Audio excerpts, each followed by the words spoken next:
कक्षा 10वीं के प्यारे बच्चों, स्वागत है आपका मैथ बाय एसटीएम में। मार्च से आपका पेपर स्टार्ट है, तो आपको गणित विषय के इम्पोर्टेंट चैप्टर पता होने चाहिए। किस चैप्टर से कितने नंबर के क्वेश्चन आते हैं वो भी पता होना चाहिए। तो आज हम आपके इम्पोर्टेंट क्वेश्चन और विषय सूची पर चर्चा करेंगे, साथ ही साथ बताएंगे कि इस पार्ट से कितने नंबर के क्वेश्चन आएंगे, वस्तुनिष्ठ आएंगे, बड़े क्वेश्चन कितने नंबर के आएंगे, नहीं आएंगे तो नहीं भी पढ़ना है।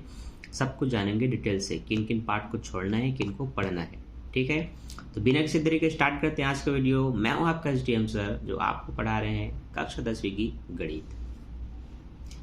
तो बिलासपुर, रायपुर, जहां भी आप हो, छत्तीसगढ़ में अगर आप हैं तो आपके लिए फिर ये सिलेबस बहुत इंपॉर्टेंट है, खासकर अगर आप सरकारी स्कूल से हैं। तो पैटर्न में विषय सूची में आप ध्यान से देखेंगे, नीचे बहुपद, दो चरों का रैखिक समीकरण, एक चर का द्विघाती समीकरण, समांतर श्रेणी, अनुपात, समानुपात, यहाँ तक के जो चैप्टर हैं 1 से लेकर के 5 तक वो एक ही यूनिट के अंतर्गत आते हैं। और यहाँ से 6 नंबर के क्वेश्चन आएगा, 3 नंबर के क्वेश्चन आएगा, 3 नंबर का फिर आएगा, 2 नंबर के भी आएंगे, 2 नंबर के भी आएंगे, और एक एक नंबर के 3 क्वेश्चन आएंगे, वसूली पे आएंगे। तो देख सकते हैं 3 6 6 12, 12 और 6 18, 19 20 नंबर के क्वेश्चन आपके पूरे यूनिट 1 से आने वाले हैं। अब इनमें से कौन से पार्ट से 6 नंबर का आएगा, किससे 3 नंबर का आएगा, जानेंगे डिटेल से। अभी विषय सूची पर ही चर्चा कर लेते हैं। उसके बाद आपका 6 और 7 नंबर का जो अध्याय है, निर्देशांक ज्यामिति, आलेख, इनसे 4 और 6 नंबर के क्वेश्चन आने हैं। तो जब बड़े क्वेश्चन की तैयारी करना होता है तो उसमें 2-2 चैप्टर नहीं पढ़ना, एक को पढ़ोगे, एक को छोड़ भी दो, कोई दिक्कत नहीं, क्योंकि इसके अथवा में इसका क्वेश्चन आने वाला होता है। ठीक है, तो निर्देशांक ज्यामिति काफ़ी सरल है, उनका प्रैक्टिस करना है। आलेख बनता है तो वो भी अच्छी बात है। दूसरा है बैंकिंग एवं कराधान, इसके अथवा में कोई चैप्टर नहीं है, तो ये पूरे यूनिट में अकेले एक ऐसा चैप्टर है जो अकेले 15 नंबर का आता है। दूसरा है आपका आंकड़ों का विश्लेषण, ठीक है, ठोस आकृति। तो शुरुआत में ये सबसे इंपॉर्टेंट है, 5 नंबर के क्वेश्चन आएंगे और एक एक नंबर के 2 क्वेश्चन आएगा। तो बैंक कराधान से आवर्ती जमा और सावधि जमा, ये दोनों चीज़ को ही पूछता है, उतना आपको आता है तो बस हो गया आपकी 5 नंबर की तैयारी। अगला है त्रिकोणमिति, रैखिक समीकरण, और ये आपका ऊंचाई एवं दूरी। ये दोनों ही चैप्टर 9 और 10 हैं। इनमें से 9 को अगर आप पढ़ लेते हैं तो आपके छोटे बड़े सभी क्वेश्चन की तैयारी हो जाएगी। तो यहाँ से 6 नंबर का प्रैक्टिकल आएगा और 2 नंबर के, फिर एक एक नंबर के। तो 6 नंबर के 2 ही क्वेश्चन आते हैं, एक आना है 9 अध्याय से और एक ऊपर में 1 से लेकर के 5 अध्याय में से किसी एक में से आएगा। ठीक है, यहाँ पर भी दोनों में से एक चैप्टर पढ़ो, तो मैं सजेस्ट करूँगा कि त्रिकोणमिति पढ़ लो, इसको छोड़ दो, क्योंकि यहाँ पर बड़े बड़े हैं, फिर यहाँ 2-3 नंबर का नहीं है, उसके लिए आपको उसको पढ़ना ही पड़ेगा। तो यहाँ 1 2 3 सभी नंबर की तैयारी होगी, तो आपको 9 अध्याय पढ़ना चाहिए। अगला है आपका ज्यामिति, आकृति में समरूपता, वृत्त एवं स्पर्श रेखाएं, ज्यामिति रचनाएं। तीनों अध्याय में 4, 5 और एक एक नंबर के क्वेश्चन आने वाले हैं। तो 4 और 5 नंबर के क्वेश्चन इसमें से आता है वृत्त एवं स्पर्श रेखा, जहाँ पर अंतःवृत्त, परिवृत्त और समकोण त्रिभुज के अंदर में वृत्त या बाह्य वृत्त बनाने को बोलता है। इतना अगर आपको आता है तो आप 5 नंबर तो पा जाएंगे, कन्फर्म है। 4 नंबर के लिए 11 अध्याय और 12 अध्याय दोनों से क्वेश्चन आते हैं, बस डिटेल से भी अंदर जा करके देखेंगे और आपको बताएंगे। अगला है आपका 14 अध्याय। सिलेबस के अनुसार इसको 2019-20 से ही काट दिया गया था, इसको नहीं पूछ रहे हैं। और अगर वर्तमान में आपके स्कूल में पढ़ाया गया होगा और पूछ रहे होंगे तो आप तैयारी करेंगे, नहीं तो इसको छोड़ दिया गया है। ठीक है, बोर्ड में अब इसका क्वेश्चन नहीं आएगा। अब है आपका 15 ठोस आकृति और पृष्ठीय क्षेत्रफल एवं आयतन। यहाँ पर गोला, बेलन, शंकु इत्यादि आपको डिटेल से पढ़ना है, घन घनाभ, और उनसे आपको 4 और 3 नंबर के क्वेश्चन मिलेंगे। लास्ट है आपका यूनिट 5 के अंतर्गत, ये लास्ट यूनिट कह लें इसको, जहाँ पर आंकड़ों का विश्लेषण, माध्य, माध्यिका, बहुलक आता है। अगर उतना आप सीख गए तो आपका 4 नंबर का तैयारी हो गया। तो ये था वो पूरे विषय सूची पार्ट की, इनमें से कौन कितने नंबर के डिटेल से मैंने साइड में लिख दिया था। ठीक है, अब बढ़ते हैं। सबसे पहले हम 6 नंबर की ओर बढ़ेंगे क्रम वाइज, ताकि आप बड़े क्वेश्चन की पहले तैयारी करें, ताकि एग्जाम में अगर आप 2 क्वेश्चन भी बनाते हैं और वो दोनों 6-6 नंबर का है तो आपको 12 नंबर मिले। फिर अगला 2 क्वेश्चन बनाते हैं तो 5-5 नंबर का है तो 5 दूनी 10 नंबर मिले। 22 नंबर पास होने के लिए काफ़ी है 75 नंबर के एग्जाम में। लेकिन मैं चाहता हूँ आपका फुल में फुल नंबर आए, तो पैटर्न वही है कि सबसे पहले बड़े क्वेश्चनों को बनाने का, छोटे को नहीं। तो 9 अध्याय और 1 से 5 अध्याय के बीच में मैं आपको क्वेश्चन बताने जा रहा हूँ 6 नंबर के लिए, तो इनको नोट कीजिए। 6 नंबर के लिए जो इम्पोर्टेंट क्वेश्चन है वो है क्वेश्चन नंबर 14। इसमें लिखा है यदि एक संख्या और उसके व्युत्क्रम का योग 2 से 1/30 है तो संख्या ज्ञात कीजिए। अगला क्वेश्चन है आपका, एक आयताकार खेत का परिमाप 32 मीटर है तथा क्षेत्रफल 400 वर्ग मीटर है, 32 नहीं 82 था, तो उसकी चौड़ाई ज्ञात कीजिए। समांतर माध्य से आपका ये वाला आएगा। अभी हम 1 से 5 अध्याय के अंदर का ही क्वेश्चन देख रहे हैं, तो वहाँ पर ये 20 नंबर का क्वेश्चन जो आप देख रहे हैं वो इम्पोर्टेंट है। यहाँ पर आप ये जो नीचे में देख रहे हैं 22 नंबर का, ये इम्पोर्टेंट है। और ये क्वेश्चन आपको बनाना आना चाहिए जिसमें बीच में हम कुछ समांतर संख्याएं ज्ञात करते हैं, ये माध्य ज्ञात करते हैं, ठीक है, परिमेय संख्या जो पूछा जाता है। इनमें से अगर आपको छठवां और पांचवा दोनों बनता है तो सफिशिएंट है। आगे बढ़ते हैं।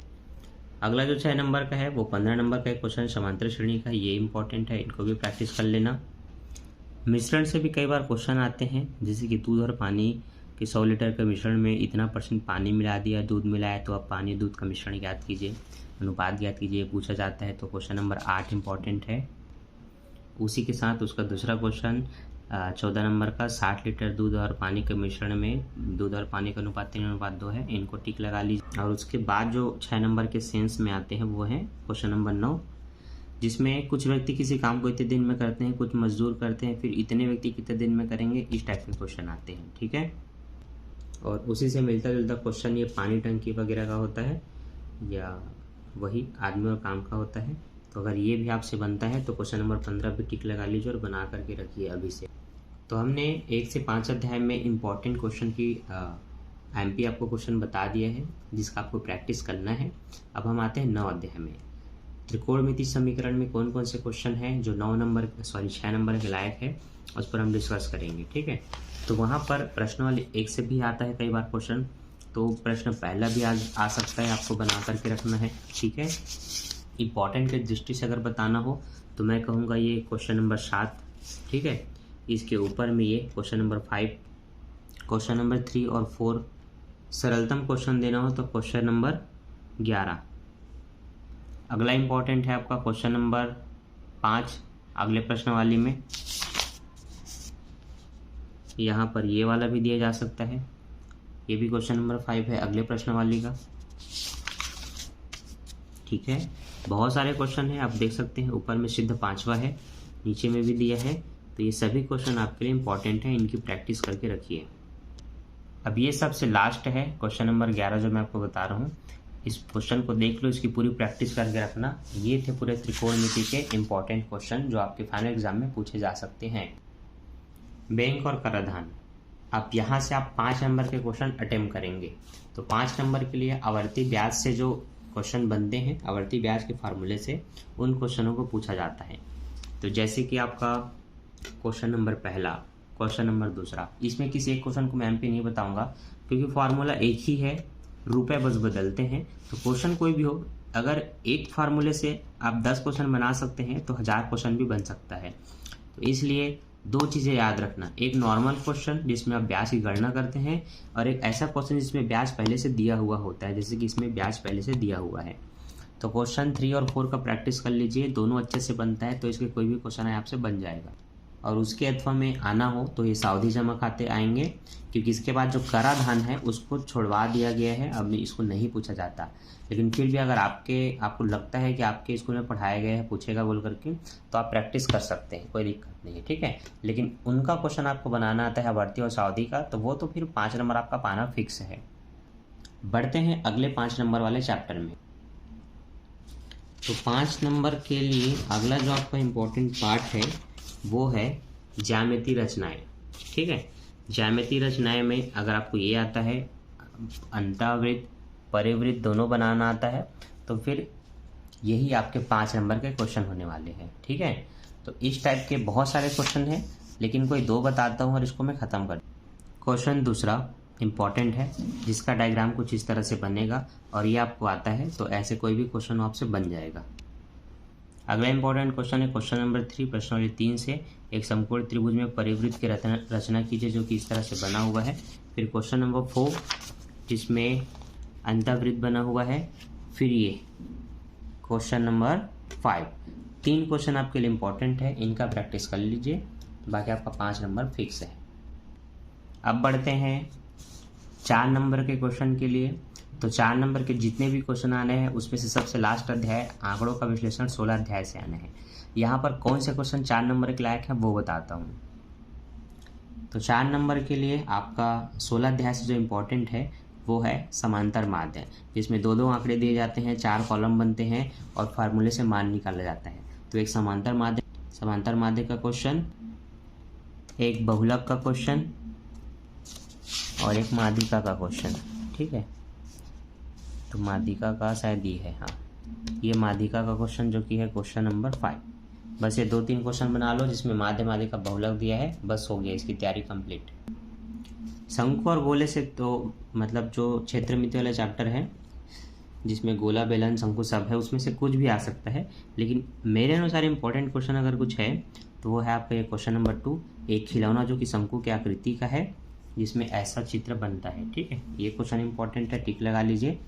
अगला क्वेश्चन मैं बताता हूँ जो कि सरल है और एग्जाम इसको पूछता भी है, ये वाला। 2 गोले के आयतनों का अनुपात 64:27 है। ये बहुत सिंपल तरीके से बनता है, इसको टिक लगा लो, पढ़ लेना। ठीक है, एग्ज़ाम की दृष्टि से जो इम्पोर्टेंट है वही मैं बता रहा हूँ। और इसके बाद है आपका ये वाला क्वेश्चन 9। ठीक है, उसके बाद ये क्वेश्चन 11, एक शंकु और बेलन के आधार पूरा ख़त्म करो इसको। डिटेल में तो मैं भी नहीं जाऊँगा, मेरा काम है बस क्वेश्चन बताना, सोल्यूशन हम इसका बाद में करेंगे। वैसे आप सभी बच्चे ट्यूशन किए होंगे तो आपको पता होगा। अगर अगला है ये, एक अस्पताल में हर मरीज को प्रतिदिन 7 सेंटीमीटर व्यास वाले टीक लगा लो MP। ठीक है, चलो ठीक, लगभग इतने ही क्वेश्चन इंपॉर्टेंट है इस 4 नंबर के क्वेश्चन के लिए। चैप्टर का नाम क्या है? ठोस आकृति एवं पृष्ठीय क्षेत्रफल का आयतन। 4 नंबर के लिए अगला जो क्वेश्चन है वो इस तरह के हैं अगले चैप्टर से। ठीक है, वही जो वृत्त त्रिज्या वगैरह हम पढ़ रहे थे वहीं से है। तो ये क्वेश्चन आपको टिक लगा के रखना है, MP। ठीक है, और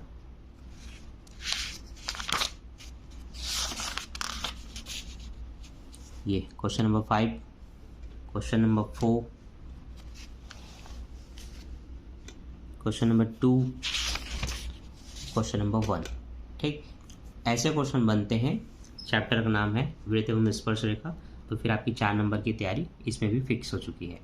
अब है आपका 6 अध्याय। 6 अध्याय का बहुत ही सरल क्वेश्चन, जैसे कि ये क्वेश्चन नंबर 6 प्रैक्टिस कर लेना, और ये क्वेश्चन नंबर 8। ठीक, क्वेश्चन नंबर 3, बस इसमें ज़्यादा टफ नहीं है, बस इतना ही है। और दूसरा जो है इम्पोर्टेंट की दृष्टि से वो है क्वेश्चन नंबर 5। बस इतना ही क्वेश्चन है, इतना प्रैक्टिस कर लो, हो गया आपका 4 नंबर की कंप्लीट तैयारी। ठीक, तो हमने 6 नंबर, 5 नंबर, 4 नंबर के बड़े क्वेश्चनों को देख लिया। अब जो 3-2 नंबर के आते हैं वो सारे छोटे छोटे हैं, उसमें कोई 1-2 MP नहीं है, वो तीनों सेट में अलग अलग आएगा। तो आपको सारे क्वेश्चन बनाना आना चाहिए। बाकी क्वेश्चन मैं बना करके दूंगा आपको नेक्स्ट वीडियो में। अभी के लिए बाय, थैंक फॉर वॉचिंग।